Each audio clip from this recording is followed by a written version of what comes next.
Hey guys, my guest today is Jacob Cooper, and we're going to be talking about near-death experiences and dealing with grief. See you in about 5 minutes.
Grab your popcorn and snacks. Find a comfy spot, take a seat or lie down, and let me transport you to a place of fantasy, ghost stories, ancient legends, odd creatures, alien encounters, and other magical topics. You may even decide to join the conversation. From faraway lands to your own backyard, with a small dash of pixie dust. Turn out the lights and open your minds. The journey is about to begin. Good morning, everybody. How's everybody doing? This is strange. You guys are probably wondering what the heck I'm doing, huh? 9 o'clock in the morning, California time. Well, we have a great guest today. Also, just a word of warning. I will be answering questions as best I can in the chat room should anybody want to chat. Last night, while I was doing some video editing, my contact lens decided to do something weird. So I have to let my eye rest for a couple days here. So I get to be back with my glasses. You know how we all know how that went the last time. My name is Charlotte. I'm going to be your host for the next hour. I'm also I'm also the owner. It's already starting out so well this morning. I'm also the owner of the California Haunts Paranormal Investigation Team based out of Sacramento, California. We are 45 strong up and down the state, which means if you have a paranormal need, we can get to you, or if you think you might have a paranormal need. But it might take a while because California is a huge state. So we also have mediums on staff who can call you, maybe to calm down whatever's going on, or talk with you about whatever's going on. So that gives us the extra lot of time to come out and help you out. Anyway, welcome. I'm really excited about today's show. NDEs, wow, um, I think I had one a while back, years and years ago. It wasn't quite what everybody else has, as far as an NDE goes, because it was more of a feeling than seeing anything. My father had an NDE. His was unique. Maybe we'll talk about that during the show. But the gentleman I have on had a really unique NDE himself, and so we're going to be talking about that. If you are watching from Facebook and you like what you see today and you haven't done so already, please be sure to hit that follow button. We're always here trying to build stuff up. If you're watching from YouTube and same story and you haven't done so already, feel free to subscribe. There's that little ghost in the bottom right hand corner. I think it's still there. And click on that. The subscribe button will pop up. We've got more than 540 videos over there of shows, and they're all different topics. I'm a journalist, and I like to change it up. I love paranormal stuff, but I also love talking. I also not love. You know what I mean? I like to bring messages out to people to help people. That's why I got into journalism. If I could find a way to help people, so check it out. You'll probably find something that you like. Now, for the people that have signed your life away, please be sure to hit that like button and the hearts and all that. Show me some love today, because the more you do that, the higher I am in the algorithms on YouTube and Facebook and all the other places that this airs. And that'll keep moving us up and getting us more subscribers and all that good stuff, and getting more attention. All right. Okay. Well, I want to make one announcement about the Patreon. I know I keep like nagging you guys about that, but I'm about to release the first private video over there. The video will not air until the first week of April, or yeah, won't air until next week. So the people that are on the Patreon will get to see it starting tomorrow. Okay, you'll see it a week ahead of time. So that's kind of cool, right? To preview. All you have to do is go over and sign up at the California Haunts Patreon. It's $5.50 a month, and we're offering uh, early preview, early showings of pre-recorded videos, and we're also offering after show stuff where it might not be on the same day after the show, but if we have a guest on that you guys are really interested in talking more with, that's a special thing where we can go over there and do that. Okay. All right. That being said, let's get into this show. My guest tonight is Jacob Cooper, and he's got an interesting story to tell. So I'm just going to let him tell it. You guys can get to learn. You guys can learn to get to know him and all that good stuff. So here we go. Now I'm out of breath. Okay, where's the button? Who's got the? There we go. Good morning. Uh-oh, I don't have any audio. Hang on. Something's up. Yeah, we've already had something go wrong. Give me a second. Are you able to hear me now? Yeah, I gotcha. Okay, good. Hi. Hello. Well, good morning to you and good afternoon to me. I'm on the East Coast here in New York, so Oh, there you go. Yeah, I'm not used to this. I do shows at like 6:30 at night, then I work till like 10 or 11. It's okay though. It's good to get up early sometimes. is that right? Yeah. Yeah. Well, thank you for bringing forward consciousness and rolling up your sleeve to, all angles of it. And to me, there's just different transformative experiences, but they're all one and the same. That Mhm. they parlay evidence that there's more than this reality as we know it. Right, right. So So tell me about you, sir. yeah, I am the author of The Wisdom Jacob's Ladder, my book that came out right within the new year, as well as Life After Breath, my first book. Um, but I work professionally in the mental health field, as an LCSW. I Mhm, work in a psychiatric, hospital, as well as within private practice work. And, I provide, a lot of different, healing services to clients within my private practice, ranging from, psychotherapy to hypnotherapy to Reiki to mindfulness. So I do a lot of individual as well as, group works and different workshops that I facilitate on a national, international basis. But I think we're together really to hear a lot about, my transformative NDE that, happened to me at a young age, which really influences the work that I do, in my daily life so much. But yeah, I mean, my focus is really the ground up. Like, how could mhm. we help people, from the mental, emotional, and spiritual angles of life? It's interesting, just in the last few years, how many, psychologists and professionals have started to look at that part of life. Mm, It used to be, you like when my mother was going through dementia and I go to the hospital, with her, they'd say, "Well, is she hallucinating?" yeah, And I'd say, "Well, it depends how you look at hallucination. I'm a ghost hunter." You know, to right. me to me, it was just the dead relatives coming to see her. I mean, that's how I saw it. But at that time, it was very touch and go with doctors because right away the eyebrows would go up and, and out comes the medications and all this is going on and. So it's come a long way. It's come a long way. And it's great to have people it's great to have guys, doctors like you who are able to work that way with their clients because it's not always all cut and dry. It's there is paranormal stuff that comes up, with this. Mm, sure. And, it's unfortunate what you experienced and prior generations did, within, going, let's say, to inpatient places or to different, therapists and just being totally dismissed as Mhm, what you were having as something that may have been psychic, mhm, but that, was viewed as psychotic, mhm, and it's not always the case.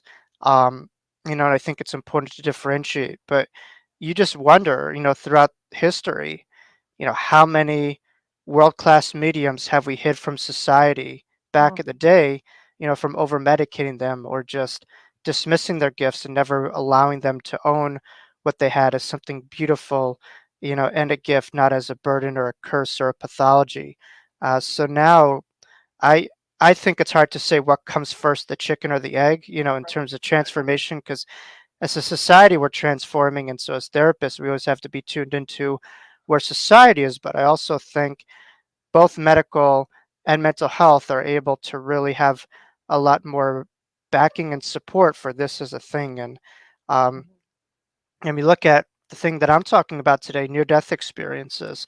Sure. That was coined by my friend, Dr. Imam Moody, who has Mhm, both a doctorate in philosophy as well as psychiatry. He's an MD in psychiatry. So for him, with his academic background, to give credibility for these things as real and tangible, help change the world, and consciousness. And so I'm forever grateful for you know, pioneers who are daring within their field to go beyond the bounds and to recognize, some things that aren't taught in this classroom, dismissed in the classroom as very real and evidential. It's huge. It's really huge, and like I said, over the last few years is when it's really started to take off to where, you know, the professionals now are looking at that faction. How old were you when you had your event? I was just the age of 3 years old, Wow. September of 1993, and that blows my mind because like, it just seems like just yesterday, and when I would first speak about my NDE, in other interviews, I would just throw out a number. I know it's very young, so I say, all right, I'm 4, I'm 5. But over the last couple of years, for the first time, just started having dialogue with my parents about this. I kept this very private to myself, for various different reasons that maybe we could get into. Sure. But they told me, no, this was September of 1993, and you were just three. And I'm my own biggest skeptic. I don't care how big of a troll you are on the internet. I'm my own biggest skeptic. And that blew my mind. I was just like, wow, I can't believe that, I was that young. Mhm. And it just felt like just yesterday. And it just amazes me looking back on it. How, at 3 years old, you wouldn't think that a child would be able to recognize that it wasn't, you know what I mean? Because the imagination and all that. Of How course. were you able to, I mean, recognize it? Was it something that happened later that's when you realized that this happened, or did you recognize that something was different at that age? I recognized that something was profoundly different at that age. In fact, um, recently my father told me, we don't really talk so much about my NDE, but when we do, it's profound. Hmm. He said, after my NDE, and I'm kind of paraphrasing, when I was rushed by the ambulance to the hospital, Hmm. I said, Dad, remember that time when I was rushed to the ambulance to the hospital? Something happened. It's not going to make sense to you right now, but one day it will. And he's understanding it now more and more.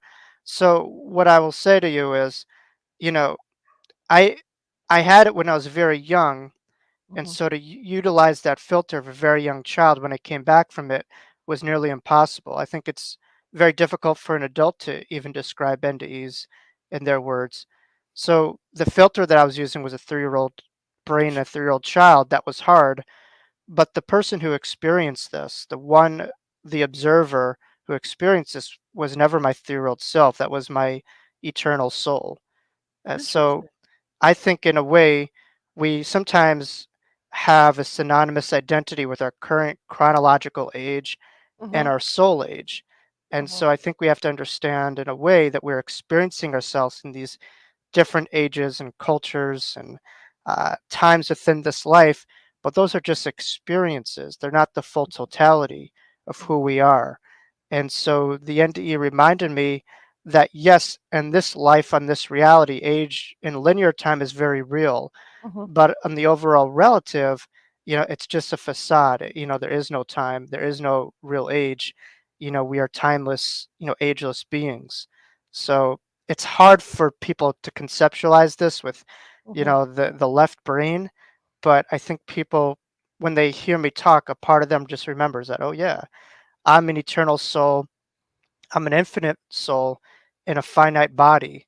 And we say that all the time, like, I'm an infinite spiritual being in a physical reality. Well, so that means we're not these things. We're not, our ages, our bodies, or this or that. We are experiencing all that at this life. So, what is the? I mean, is there any difference as far as what went on in your NDE as opposed to what adults go through? No, it really, it met like I read Life After Life by Dr. Raymond Moody, who's a friend of mine, and it met like a lot of the classic criteria of an NDE. Not to preface, not Hmm. all NDEs, have euphoric experiences. Some could be Right. quite distressive. Hmm. Um, so mine was, when I crossed over, there wasn't any distress, but before that, there was certainly a great deal of distress and intensified trauma, which is why I think I'm able to remember it so clearly to this day, because trauma is a funny thing where either you'll have full recall of it or you have, intense dissociation to protect yourself. And I was quite the opposite. When I suffocated due to my NDE, I'm able to have full recollection. But that's one of the reasons I suspect. Um, but it really had a lot of the classic works at play.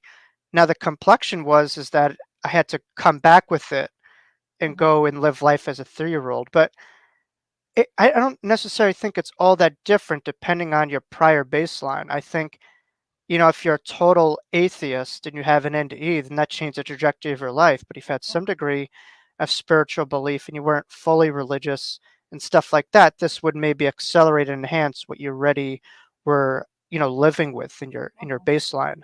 So I find it interesting, though. I know when I initially contacted you, the first major NDE I've seen is my father and what happened to him at the hospital when he was on.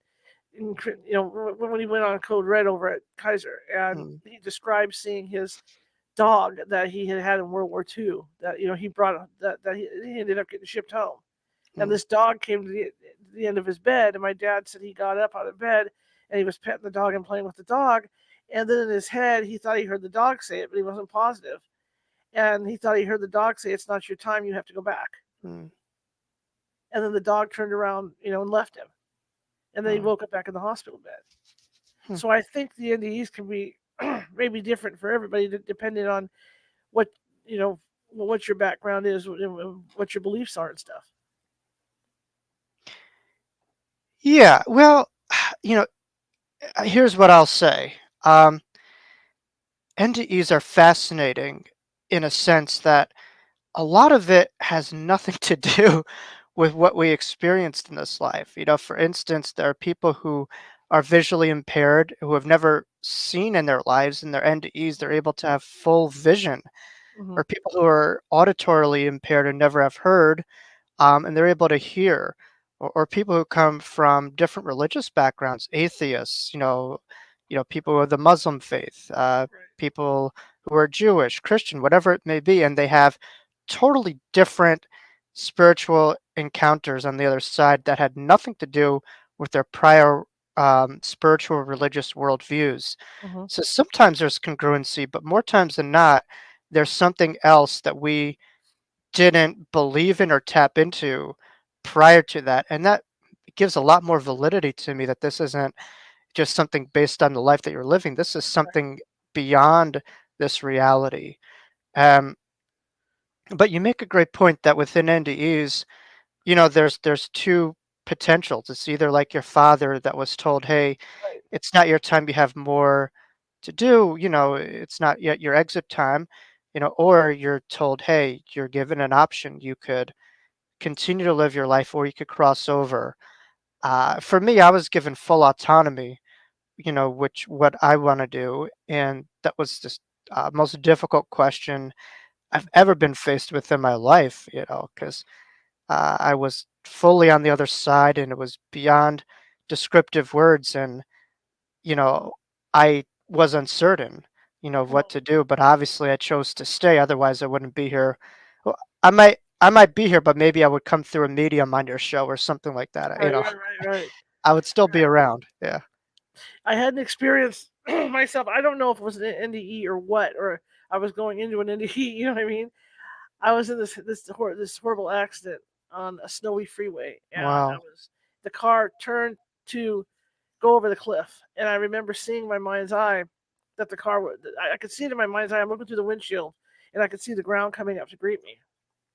But Wow. at that Wow. point, the first thing I thought was, "It's going to be a hell of a view." At that point, I got so calm, Hmm. like it was a nothing. Okay, I'm gonna go over the cliff today, and Wow. that was it. And then when I didn't, it was like I came back to being, the reality of what happened. So I don't know if I can call that an NDE, but something came into my mind and calmed me down to Mm. the point that I really didn't care if I went over. I was just like, okay, that's it. Wow.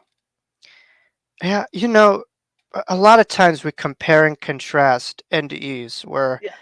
we'll look at someone's NDE and say, all right, that's the all-star NDE. That one is better than mine, or that one, that's the NDE of the Right. century. And I think they're all unique of their own. And it's not so much with what we think, because I thought my experience was pretty cool, but it wasn't until I actually told it to other people, that I recognized the purpose of it and the meaning behind it.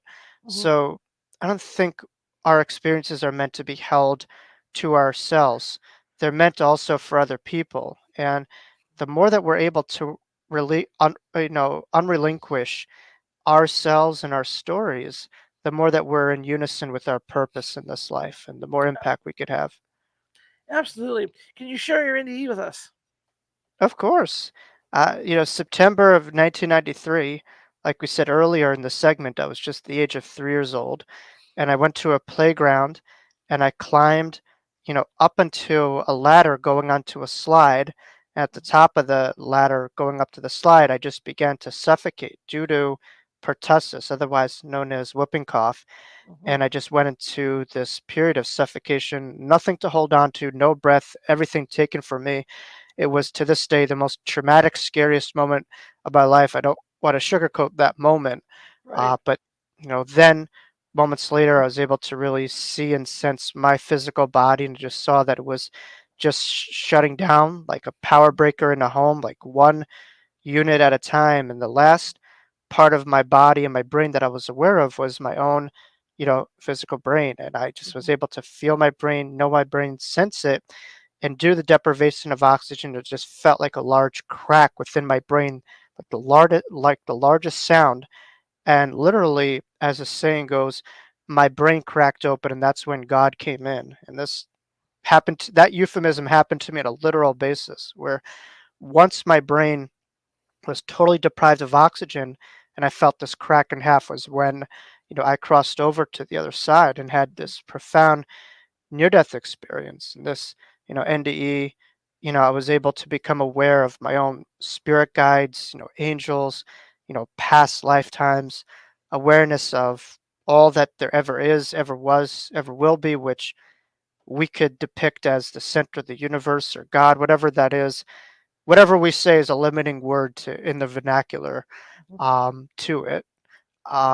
And just becoming aware of what was always inside of me and around me that I just totally forgot. And I was aware of my soul family members, um, aware of what I would be doing in this life, and the purpose that I had, and the contract that I had in this life. And it was just profound, but it wasn't anything that was out there. It was something that was always in there Mhm. that I and we just forget about. That's always accompanying us, you know, throughout our journeys. So we view heaven as the other side, but I view heaven as, right within the center point of our being. We're forever connected, to the kingdom of heaven. So, that's some of the short of it. I know in my books I get a Mhm. lot more Right.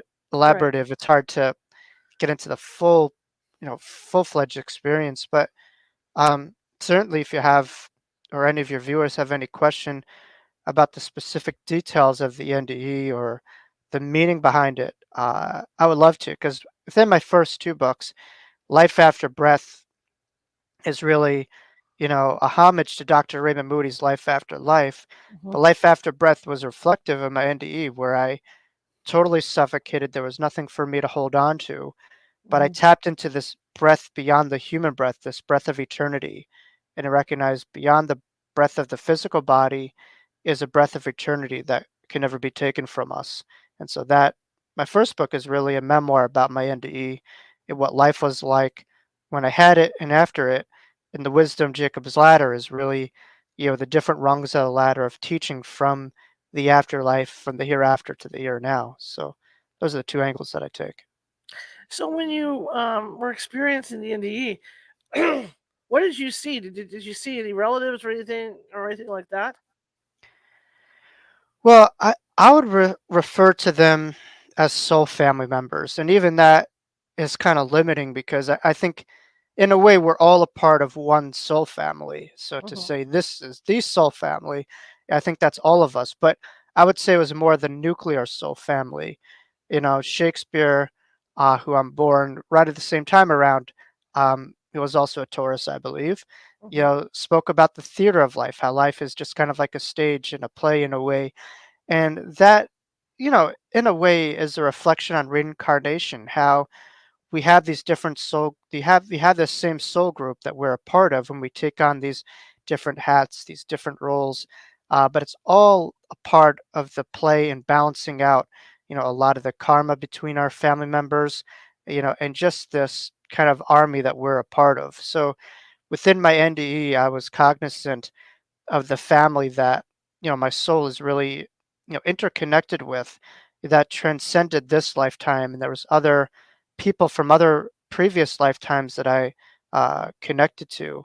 But you know I can't say anything was more profound than other, but Mhm. something that really blew me away looking back on it was how sometimes we think of heaven as a million miles away, Mhm. and just like so far away from this reality. And sometimes it could feel the way that we live and the amount of difficulty and stress and crises that we certainly have experienced, particularly the last couple of years.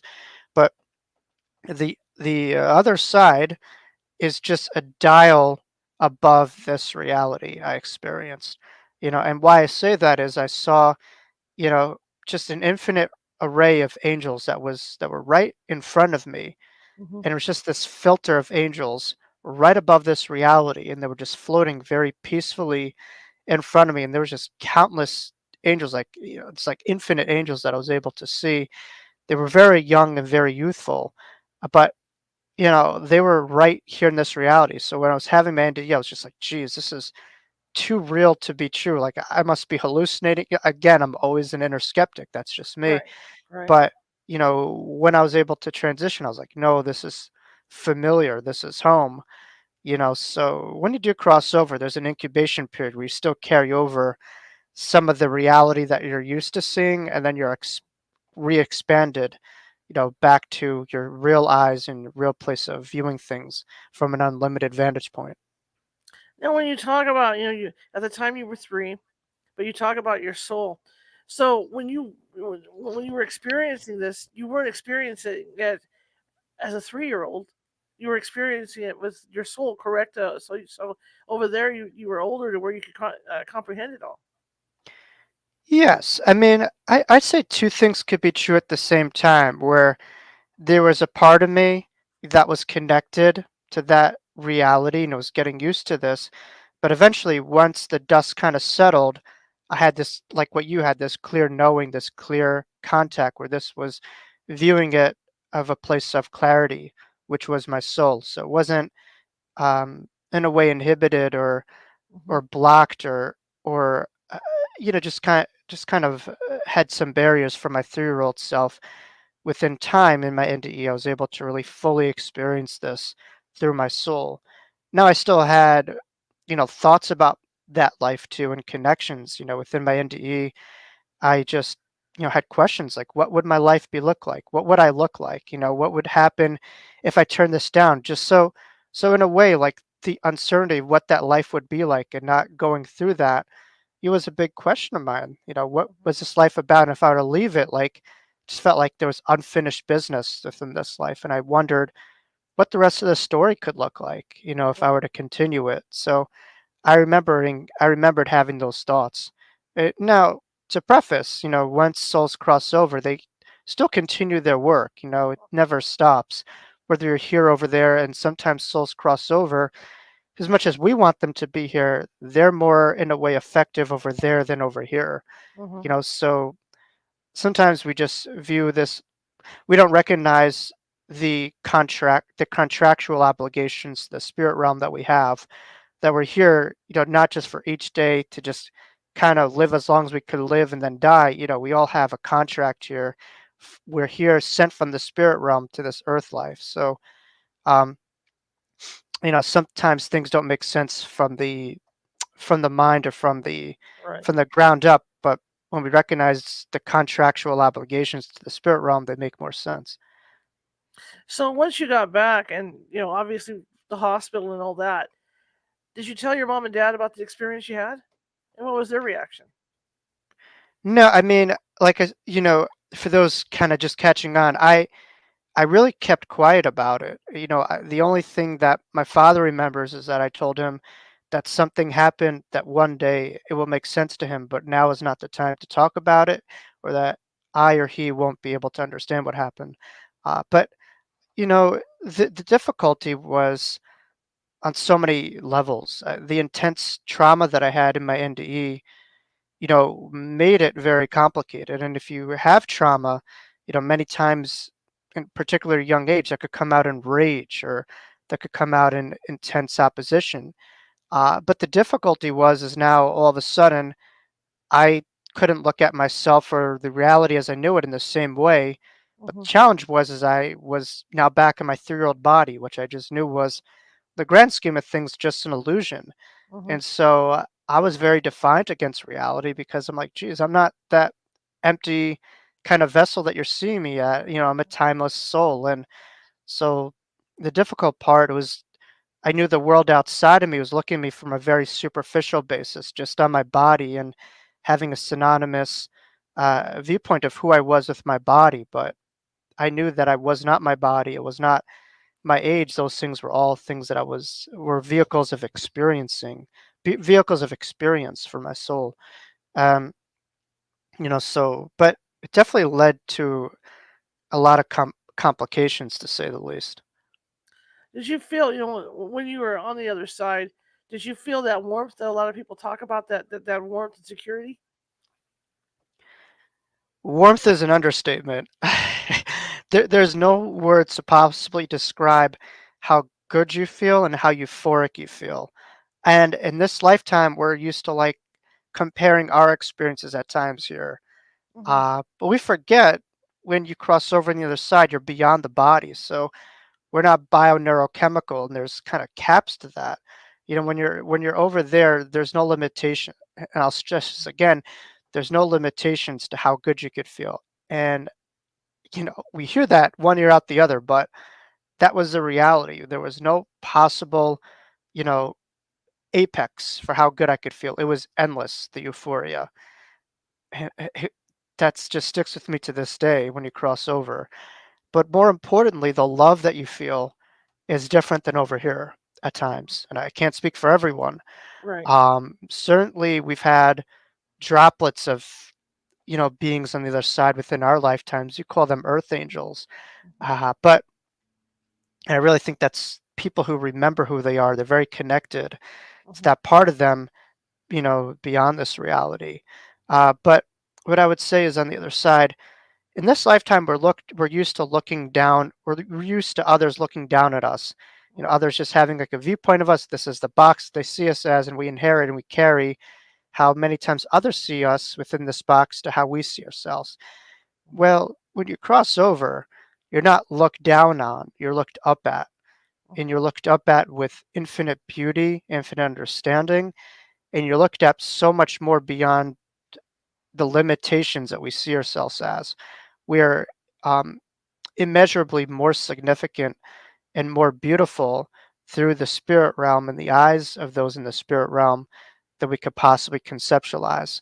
And that was something that's very ego strengthening within my NDE, and that I try to really hammer home within my workshops and my books. And I find that a lot of people go through a lot of struggles because of the sense of identity and how their observing ego is limiting, how they see themselves as very limited, where they will say that I am this and I am not that, and that is who I am. But when we think about it, where do we come from? Hmm. Right? We are created from an infinite being. At our core, that is who we are. And so I was once getting a mediumistic reading, Hmm. um, and my grandfather came through, and he said, "How do you ever doubt yourself? Because when you're doubting me, you're when you're doubting yourself, you're doubting me. You're doubting our loved ones in the spirit realm, and you're also doubting God." Yeah. So when we self-doubt ourselves, we're not just doubting ourselves, but we're doubting all the people who believe in us, who love us over here and over there, but we're more significantly doubting the divine within ourselves. Hmm. So we are just so much more than we could possibly imagine. Now, when when you came back, was there a voice or anything that sent you back, or all of a sudden did you just find yourself back in your body? Well, the voice was the agreement to choose to live this life out. Hmm. But, like I said before, I know your father was told, like many NDEers, that it's not his time yet Right. when he had his NDE. For me, when I had my autonomy, to make that decision, I asked a question, which was, what is this life about? Why am I here? What's my purpose? Hmm. And I was shown just a lot of flashing images from not only this lifetime, which is referred to as a life review, as Hmm. seeing images from this lifetime from my angle as well as others' angles, but I was able to see images and memories from other lifetimes. And then I was able to have understanding of future premonitions of what I would be doing in this lifetime. And I saw myself speaking in front of a lot of people. and I saw the eyes of people that I was speaking to, and I saw the changes in those eyes. Mhm. As we know, the eyes are really just the windows of the soul. Mhm. And so, at least for me, I said, "Wow, the other side is always there, but this unique opportunity to bring forward this experience to other people is more significant than heaven." And I said, "Wow, this is something that I can't. This is a unique opportunity that I can't turn down." And it was from purpose. It was from service to others is why I decided to stay. Mhm. Mhm. And once I decided that, all of the surrounding guides and angels and loved ones left my immediate awareness, but I knew they never left me. But Mhm. if you were to have awareness of them at all times, you wouldn't really be human, would you? You Right. would be more so over there than over here, and that defeats the purpose of, being alive in the body. But it was through the power of choice and decision and agreement, that led me to separate myself and come back into the body. When you say, and I'm going to digress a little bit on this, when you say that the other side isn't that far away from us, I have read books, Sylvia Brown, namely, Mhm. who has said that, we're connected by a thread, from our stomach to the other side. The So it's silver never, cord, yeah. yeah, so I have a client that I worked with out in Placerville who actually witnessed a ghost or an apparition walking across her yard. And she said it was unique because just before the apparition disappeared, it looked like the person took a step up and Mm, then walked into a doorway and disappeared. mm. So I find that really interesting. In that with what Sylvia Brown said about as far about how far the other side is, because to me that seems like whatever this individual was doing, it's she or she stepped up to go Oh. to the other side. Well, first of all, that warms my heart that you're bringing up Sylvia Brown. I know she's from your neck of the woods, I think from San Jose, if I'm not Yeah. mistaken. Just an incredible pioneer that I feel more of us should talk about it of almost every interview because she was so instrumental. And I don't know if I would be talking today without her daring and pioneering work where Hmm. she didn't give a hoot. She just did her thing with confidence, but she knew she had a higher calling, and that, was the reason she didn't stop herself. But yes, I know Sylvia talks a lot about the other side and talks about the other realms on the other side. I've certainly have read a lot of her books, and there's a lot of parallels. Hmm. What I would say is the other side is kind of like the internet. Could you point at Wi-Fi and say, "This is the internet. It's all around us." And so, yes, the other side, when I experienced my NDE, felt like a million miles away from this reality, but it also felt right over here too. Hmm. Hmm. So it's not like you could type in your GPS and say, "Take me to heaven," and it will Hmm. take you there, because it's like asking to chop up air or chop up water. You just can't. Hmm. Hmm. Um, we're talking about the infinite. So I could attest that it could feel over here, but it could also feel million galaxies away too. Now, as you started to grow up and you had the memories of experiencing this, is that what made you decide to take the career, to get in the career that you did, or were you going in a different direction?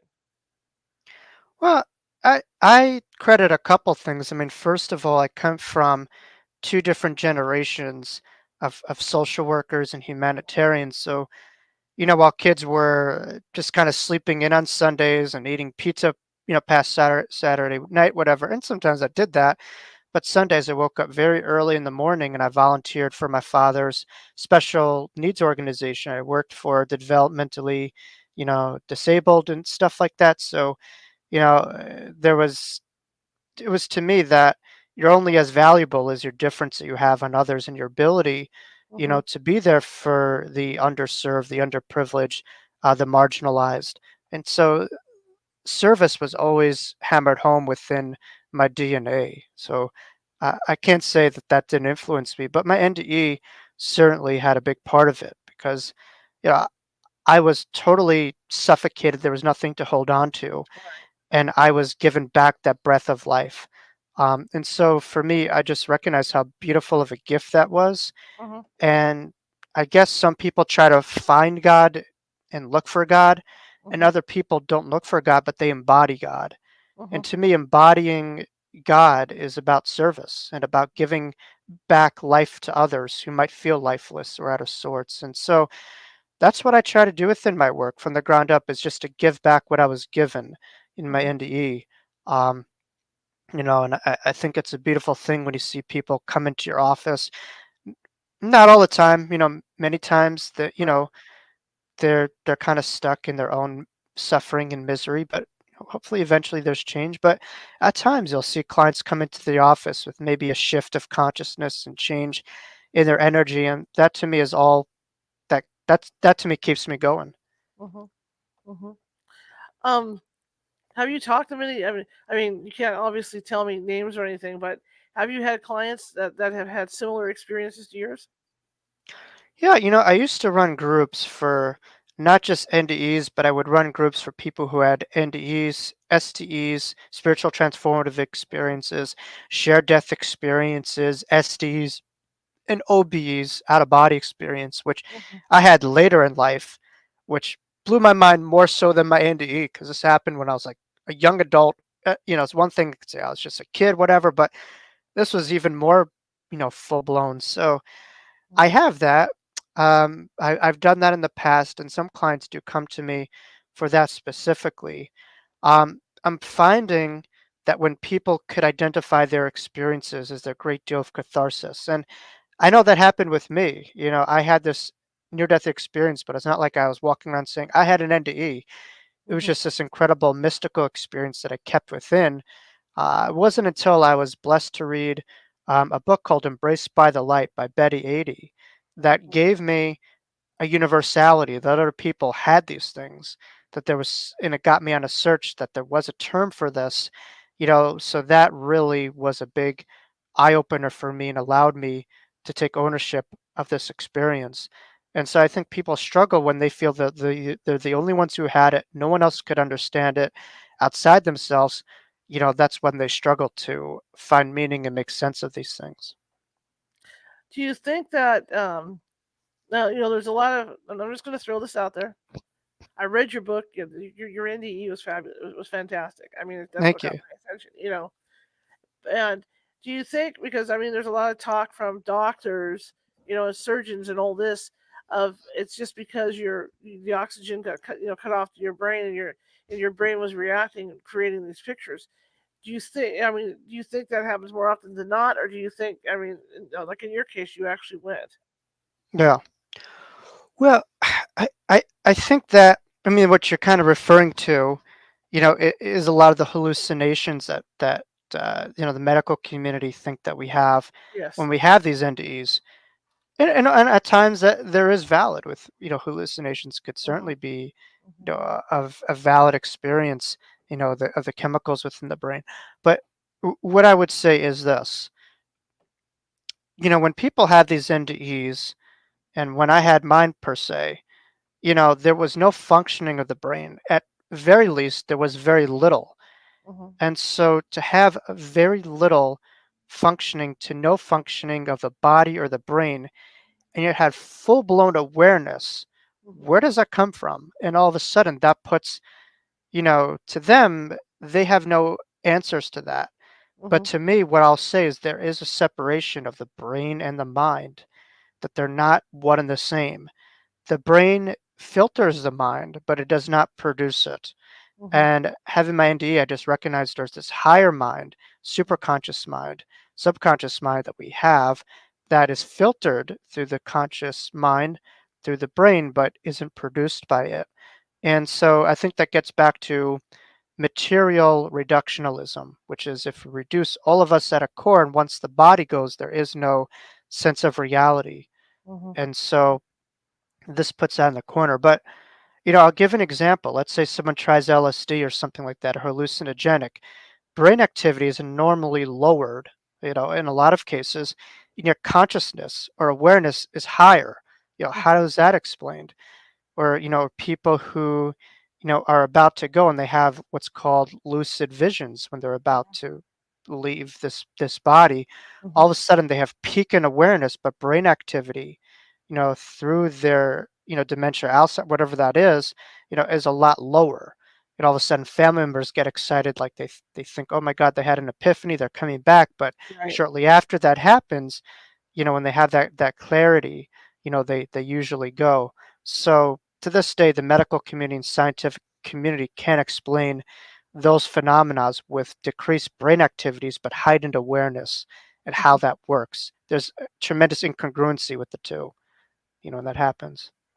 As you were growing up and you told people about, what happened, I mean, who did you tell? Change that, relay that question. Who were you able to tell, about your experience? Who didn't think you were nuts, as you were growing up? I see. It was really, a great aunt of mine that was to this day, I would say, my biggest spiritual teacher in life. Um, at times, we're looking for that guru thousands of miles away in the Himalayas, but Mhm. I had this aunt she was always there, but I never like fully focused on her. And it Mhm. wasn't until later in life that I recognized, like, wow, I had a Jedi in the family, and I didn't know it. Like she was an amazing person. I mean, she lived a life where she was an educator for the visually impaired, and actually one of her students was Jose Feliciano, who wrote the song What? Feliz Navidad. She worked in the New York City school systems. So she lived that life as teaching, the blind to kind of use their senses and to see. But she lived that allegorically with me, how she was able to help me to take ownership of all those things inside of me that maybe I wasn't seeing. And she helped me to see the unseen and remember that world. So she was like my greatest teacher. So she would really mentor me. And I know you mentioned Sylvia Brown, like she would give me all these books, because she knew about my NDE and we'd speak about it. And she just Mhm. wanted for me to really remember who I was and what I experienced, but to have, more ego support with what I was experiencing. So, Mhm. she would give me these books and we would need to talk about them that week and stuff like that. So she's my biggest influence in life that I live. As we get older, everybody, they say, everybody's born with psychic abilities, and then as we get older and get into doing our life things, we suppress those abilities. As you got older, with and got further away from that NDE experience, did you feel any different? As far as that euphoria, like you talk about, what happened while you were over there. Did that change at all in your mind? Right. I'm itching my nose, not because I'm being dishonest, but my nose actually itches. But yeah, um, I've been it's doing that fun. too, for real, It's funny how sometimes I do these YouTube videos and everyone thinks they're a body language expert. They just say, "Oh my God, Jacob looks one way, he's not." Yeah, everyone's an expert these days, right? But here's what I'll say. Um, you know, I had my NDE, and when I had my NDE, one of the after effects gifts was intense premonitions, intuition, Mhm. and I had a lot of mediumistic abilities, which is quite common for NDEers. Right. But to me, it wasn't like a gift. It was more of a nuisance, if anything. It was, I just wanted to kind of live my life in a way, but all this awareness was just downloaded to me. So I'd see things, hear things, know things that would come to pass. He's like, just leave me alone. Mhm. And so it was more of a nuisance, but later in life was when I was able to really embrace those gifts that were there. But, living as a child, and I speak about this in my first book, Life After Breath, where I just remembered having awareness, of interdimensional communication. And Mhm. I turned to like a classmate to kind of see if they could see what I saw. And they just looked at me with the most bewildered look. And it was just like a reminder of how alienated and different I was from this NDE than my peers. Mhm. But I view what happened in my brain was a big significance and shift of consciousness, because after my NDE, I just felt this sliver of light that was going through my brain when I got back to preschool. And I was able to connect to the other side through that light on a regular basis. And Mhm. it's just a reminder of how the brain is just such a big filter in our life. And we clean out that filter, we could use it properly. But so many people get caught up in their own left brains in their own heads that they really block themselves off from this higher, awareness that is flowing through them at all times. So, I think what's important is for people to really learn how to rewire their brains, Mhm. which is possible through meditation and mindfulness. They're finding right now the neuroplasticity in the brain, is Mhm. adaptable and could change. So we could really rewire our lives through rewiring our brains many times. Now, I had a question along that line for you. Um, when you talk about messages and stuff, what the after effects of Mm, having that NDE and going to preschool and having to be in school, were you fully aware? I mean, at 3 years old, were you? I guess because you have an older soul, obviously. Were, right. were, were you fully aware of what was going? Well, like you said, you were having premonitions. So when you had these premonitions at the age of 3, were you aware of what they were, or was it just something that you that might have been like, oh, it's a dream? Well, no, I wasn't able to identify them, like in a sense, identify the vernacular for them. It Hmm. wasn't like I was walking around saying I'm psychic and I knew that word. Right, There right, right. wasn't a word for that. At times, you know, it was like euphoric and great to connect to that, but other times, it was a nuisance too, Hmm. where I just kind of wanted to live a life and I just would see things already happening before they happen and they would come in and be like, "Ah, this is so annoying. Like, let me just live my life." So, yeah, I don't if you ever seen, like, the movie The Hereafter with Matt Damon, if you haven't, I highly recommend it.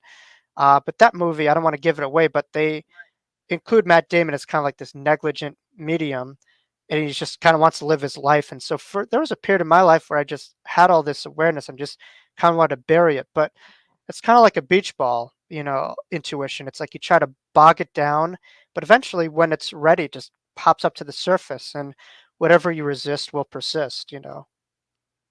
Did you ever think of? And I know there's psychics or people that have abilities to use it for profit, but did you ever once even think, well, maybe I can use this to help people, which is what you're doing?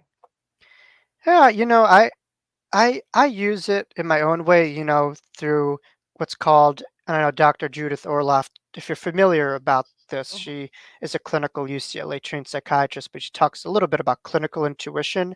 Hmm. And so when I have a client come in to my office as a therapist, it's not like I give them a reading or say your father's around, your grandfather's around, Right, stuff right, like right. that. But I ask, kind of those big, gut questions, or I get those kind of feelings at times about people, that leads to them opening. So that's something that I utilize as well as in my Reiki practice as well too.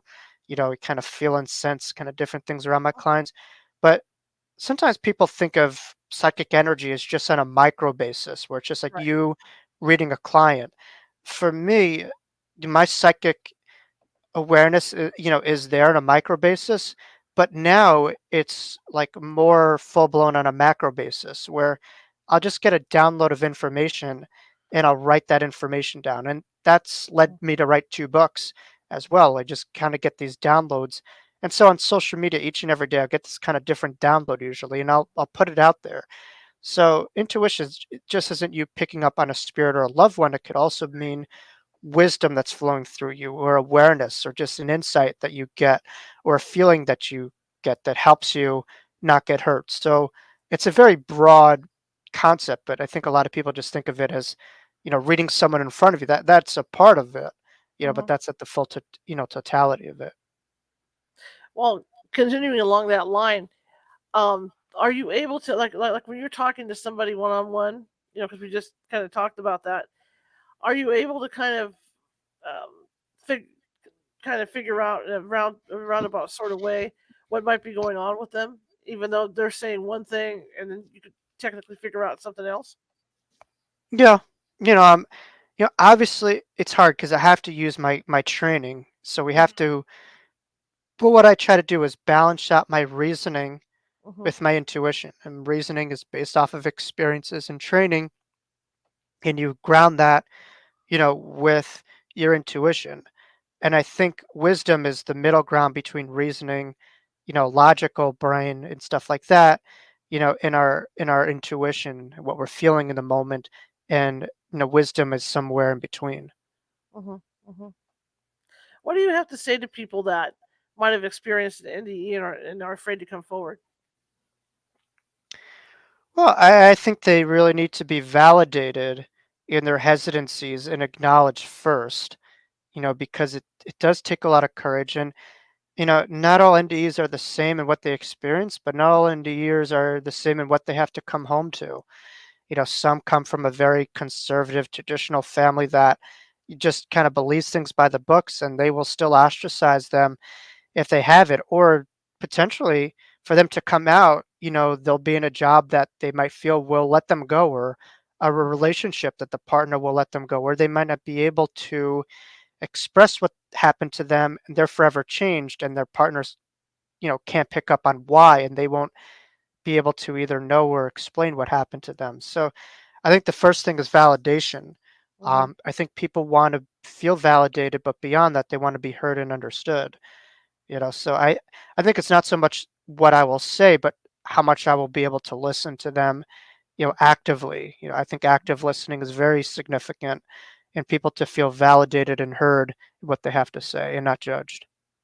Do you think? Well, obviously, probably just that it helps when people can find someone like you to talk to, because I know when kids are little, 2 or 3 years old, it goes back to the imaginary friends. Mhm. Is that an imaginary friend or isn't it? Because kids do have that ability. So, Right. do you think it helps for people to be able to talk this stuff out? The right people, yes. I think when you have a vulnerability like an NDE, which could be a big vulnerability, you have to be careful where you place and who you place the hands of that vulnerability. That's important. So absolutely. I think we have to be careful. But we think of grief work too, right? When we're going through a difficult time, Hmm. we have to be careful. Some people will use our pain against us, or they will invalidate what we go through. Hmm. So I think we have to be very cautious and careful with who and where we place our experiences with. Not everyone, you know, could heal it. Some people will pour salt over it, and that may ruin the experience, and totally have someone run away from it for the rest of their lives.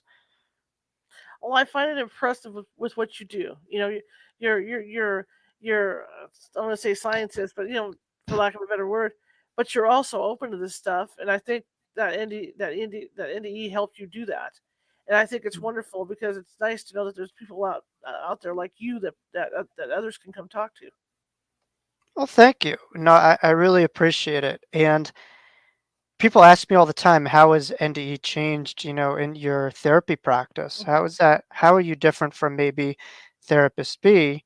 Hmm. Um, everyone has certain strengths to bring to the table, but Hmm. you know, when I'm in graduate school, we're really focused on a lot of pathology. Hmm. Someone was major depressive disorder, someone was generalized anxiety disorder. So there's a lot of focus on diagnosis associated with the full value and worth of the person at times, or Hmm. just saying, I saw my depressed client today. And so the NDE really told me, from experience this, from my vantage point, that, we aren't the pain that we experiences. We are not our ages we experiences. We're not any of these things. We experience them, but there is so much more of ourselves beyond what we experience. And so I try every day, and sometimes it's hard. We all have those people that really get to us, or Hmm. people who could really be testy or combative or condescending. And yeah, but you know, I think it's important that beyond the pain that we see is a person that's trying to say, help me, help me. Hmm. They just may not know how to use that. And so that's what I try to do, is to look at all of people that I encounter, and clients especially the most hurt ones, with the most compassion. Jacob, thank you so much for coming on. I so appreciate it. I learned so much today, and I would love to have you on another time to discuss even more. Well, You know, thank you so much for the work that you do, for having me on. Let's keep in touch, and keep up the great work. how can people reach you, sir? Yeah, so people could look at my website. It's jacoblcooper.com. That's jacoblcooper.com. And there you could find my email, my social media links. And if you're interested, in a online or in-person service, you could contact me and look at some of my services, as well as check out both Life After Breath and the Wisdom Jacob's Ladder, available both on Amazon. Absolutely. Thank you so much, and have a great rest of your day. But thank you for coming on. I appreciate it. I appreciate it. Thank you. Have a good one. You too. Okay, guys, that was a lot. I mean, I'm fascinated by NDEs because, like I said, I've had a couple, you know, semi my dad's experience and then what I went through. I'm gonna call it on the hill. So it's always interesting to see, what people the different views of their NDEs because everybody, like he says, everybody has a different type of NDE. Okay, we'll be back tomorrow, 6:30 p.m. Pacific, our usual time, with our old friend William Ramsey, and he has an interesting story on the. I hope I say this, Balenciaga um, thing that happened. And for people that don't know what that is, there was a photo shoot done for a company called Balenciaga, and with this photo shoot, there were children that they dressed in bondage clothes, bondage stuff for this photo shoot, and it blew up on the internet. And there's a lot of fun. There's a lot of lawsuits going around on this. So William Ramsey has done some investigating on it, and so he's going to come and talk to us about it. So that'll be tomorrow at 6:30 p.m. Pacific. Love you all. Okay, if you like what you saw today, and show me some love, give me some hearts. I see there's a heart in there right now. Show me some thumbs up and hearts. But if you like what you saw, share it with 5 people. If you hated what you saw, share it with 5 other people because we're equal opportunity here at California Haunts Radio. And again, I want to direct you over to our YouTube page, which is youtube.com/California Haunts Radio. And you can check out all 540 some odd videos that we have sitting over there. But I will see you guys tomorrow at 6:30 p.m. Pacific. And for everybody that's working today and kind of missed the show, I will have this back up, and I'll keep it up at my feed so you guys can find me. Okay, and find the show. But that was a very interesting show with Jacob. Anyway, I will see you guys. I'm going to give you his information. Then I will see you guys tomorrow. Here we go. So his website is jacoblcooper.com.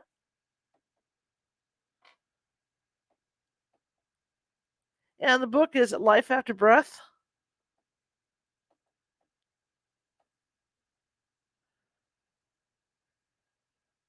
And the Jacob's Ladder.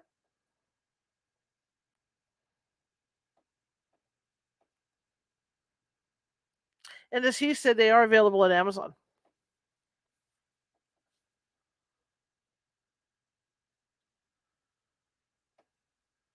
Okay, once again, I will see you guys tomorrow. And please check out our Patreon. There should be a link to it in his description on this. I'm tired. It's 9 o'clock in the morning. 9:30. Oh, 10 o'clock now. Ugh. Um, there's a description I believe at the bottom of his information on the YouTube description and stuff. Okay, I know when I'm tired. You can just tell. All right, I'll see you guys tomorrow, 6:30 p.m. Pacific. Have a good one.